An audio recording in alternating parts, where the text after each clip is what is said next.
Hello friends, welcome back in this next lesson. So today we are going to learn about can. What is the meaning of can and how can we use can in the sentence. So let's begin the video. मित्रांनो, आजच्या व्हिडिओमध्ये आपण can शिकणार आहोत आणि कॅनचा वापर कशा प्रकारे करायचा, वाक्यामध्ये ते यूज कसं करायचं ते आपण शिकतोय. इंग्रजी शिकण्यासाठी सगळ्यात सोपा प्रकार हा आहे मित्रांनो. ह्याच्या इतकं सोपं काहीच नाही. इतकं सोपं आहे की काही सेकंदामध्ये तुम्ही याची वाक्य तयार करू शकता. मग तयार करण्यासाठी काय करावं लागतं यांचा एक तर आपल्याला अर्थ माहिती पाहिजे. कॅनचा अर्थ आपण शकतो, शकते, शकतात ह्या प्रकारे वापरतो. म्हणजे ती अभ्यास करू शकते, ते इंग्रजी शिकू शकतात, आम्ही इंग्रजी बोलू शकतो. म्हणजे ती अभ्यास करू शकते, म्हणजे तो, ते, तात हे शब्द शेवटी येतात. कधी शकतो, कधी शकते, कधी शकतात अशा प्रकारे. म्हणजे करता ज्याप्रमाणे असेल त्याप्रमाणे तुम्ही इथं यूज करू शकता. शेवटी बघा, कधी कधी शकता बी येईल, तुम्ही वापरू शकता. याप्रमाणे तुम्हाला इथे शकता शब्द वाढवता येईल. मग पहिले सब्जेक्ट घ्यायचा आहे, त्यानंतर कॅन, क्रियापदाचं पहिलं रूप, ऑब्जेक्ट आणि RPS या प्रकारे वाक्य तयार करता येतात. म्हणजे मी धरणात पोहू शकतो. बघा अजून शी कॅन स्पीक इंग्लिश, ती इंग्रजी बोलू शकते. मी इंग्रजी शिकू शकतो. त्यानंतर ते बक्षीस जिंकू शकतात. कधी शकते, कधी शकतो, कधी शकतात किंवा कधी शकता ह्याप्रमाणे शेवटी शब्द येतील तर ते कॅनचं वाक्य असतं. मग त्यासाठी पहिला शब्द आपण आय, वी, यू, दे किंवा ही, शी, इट सिंग्युलर आणि प्लुरल असं कोणताही करता तुम्हाला इथं सुरुवातीला वापरता येईल. जो सब्जेक्ट म्हणतो आपण त्याला, ते झालं. आय नंतर मग कॅन वापरा. त्यानंतर क्रियापदाचं पहिलं रूप. म्हणजे जर तुम्हाला पोहणे म्हणायचं आहे, पोहू शकतो, तर तुम्हाला पोहण्याचा अर्थ इथं लिहायचा, पोहू शकतो म्हणजे स्विम.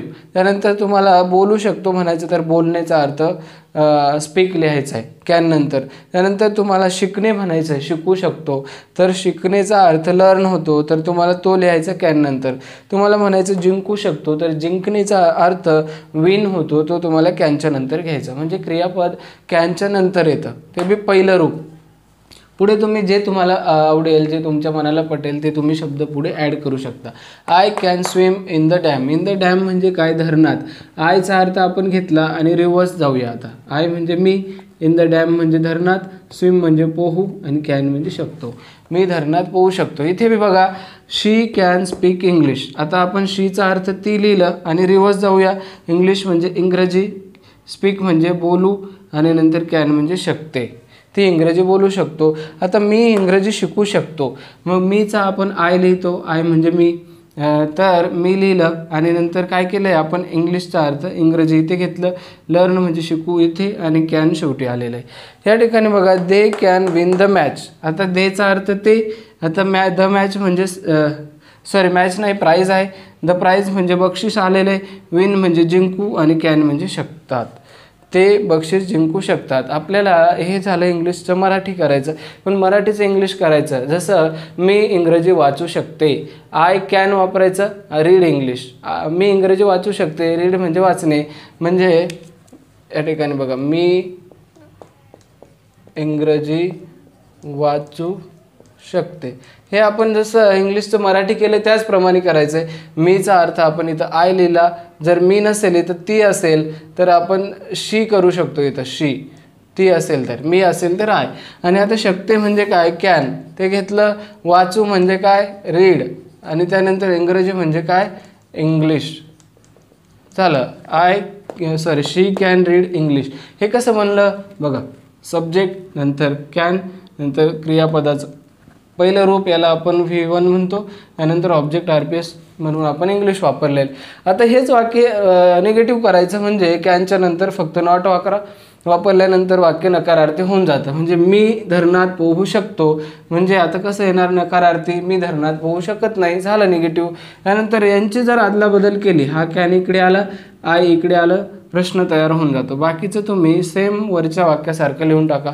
मी धरणात पोहू शकतो पहिलं वाक्य आहे, तसंच तिसरं वाक्य आहे, मी धरणात पोहू शकतो का, फक्त पुढे का ॲड केलं आहे. 2 नंबरचं वाक्य, त्यांचं आय इकडे आणि कॅन इकडे, यांची अदलाबदल केली. पुढे नॉट आहे, तो नॉट इथं पण घेतला आहे. बाकीचं सगळं आपण सेम 2 नंबर सारखंच लिहिलं आहे. आणि 2 नंबरचा मराठी अर्थ बघा, मी धरणात पोहू शकत नाही. आणि याचं बघा, मी धरणात पोहू शकत नाही, पुढे का ॲड केला आहे. हा प्रश्न आहे, हा नकारार्थी प्रश्न, हे दोन्ही प्रश्न आहेत आणि हे होकारार्थी वाक्य हे त्याचं नकारार्थी वाक्य. तसंच यांचं बी करता येईल. She can speak English, she can not speak English. Can she speak English, can she not speak English. झालं, आपण तशा प्रकारे वाक्य बनवू शकतो. आय कॅन लर्न इंग्लिश, नंतर negative I can not learn English, can I learn English, can I not learn English. अशा प्रकारे वाक्य यांचे पण तयार करता येतात. तर आशा करतो तुम्हाला कॅनचा अर्थ समजलेला आहे. कॅनबद्दल सगळे डाऊट क्लिअर झालेले आहे. जर अजून काही डाऊट असतील तर कमेंट करा, नक्की उत्तर मिळेल. जर व्हिडिओ आवडला असेल तर लाईक करून घ्या आणि जर चॅनलला अजून सबस्क्राईब केलेलं नसेल तर करून घ्या मित्रांनो. पुढील व्हिडिओ तुम्हाला खूप इम्पॉर्टंट असतील इंग्रजी शिकण्यासाठी आणि शेजारील बेलचा आयकॉन दाबून द्या. तर चला भेटूया नेक्स्ट व्हिडिओमध्ये. तोपर्यंत good bye, take care, have a nice day. जय हिंद, वंदे मातरम.